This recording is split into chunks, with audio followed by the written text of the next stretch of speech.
Hi friend, मेरा नाम बारेजा निकुंज है और मैंने 9 महीने पहले यहाँ पे हेयर ट्रांसप्लांट करवाया था और मैं एवरी मंथ यहाँ पे अपना विजिट देने आता हूँ।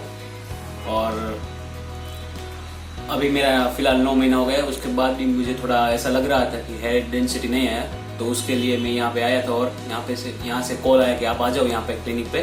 तो मैं आया और फिर डॉक्टर ने मुझे ये बताया कि आपका डेंसिटी ओके है, लेकिन आप अच्छी तरह से बाल बनाते नहीं हो, इसलिए आप पहले बाल यहाँ पे डॉक्टर ने मुझे बना के दिए। और मुझे लगा कि शायद ये मेरी ही गलती थी कि मैं सुबह उठ के बाल ठीक से बनाता नहीं हूँ, ना ही ऑयल और जेल यूज़ करता हूँ। और फिर डॉक्टर ने मुझे बोला कि आप कुछ करते नहीं हो सुबह उठ के बाल में कंघी या हेयर बनाते अच्छी तरह से बनाते नहीं हो, इसलिए आप हर रोज़ सुबह पहले उठ के ये सब कीजिए। फिर आप देखिए कि आपके डेंसिटी पूरी आई है।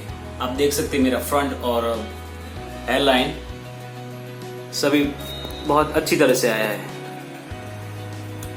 और अब मुझे लगता है कि मेरा रिजल्ट बहुत अच्छा है।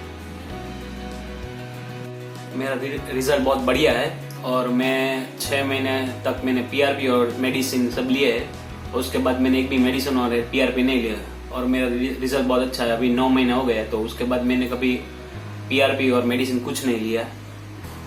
और मुझे अभी डॉक्टर ने एक हेयर ऑयल लिख दिया है जो लगाने का 3 महीने के लिए। उसके बाद अच्छा रहेगा, मेरा हेयर ट्रांसप्लांट का रिजल्ट और भी अच्छा आएगा। हेयर क्लिनिक और उसके स्टाफ को मैं बहुत सारा शुक्रिया कहना चाहता हूँ, क्योंकि उसने मेरा बहुत ही अच्छा हेयर ट्रांसप्लांट किया। मैं शुक्रिया बोलना चाहूँगा द हेयर वर्ल्ड और डॉक्टर और उसके स्टाफ को। उन लोगों ने मुझे हेयर ट्रांसप्लांट किया है और मुझे सेटिस्फेक्शन अच्छा लगा है और मैं रिकमेंडेशन करूँगा यहाँ पे आप लोगों को आने के लिए हेयर ट्रांसप्लांट करने के लिए। Thank you.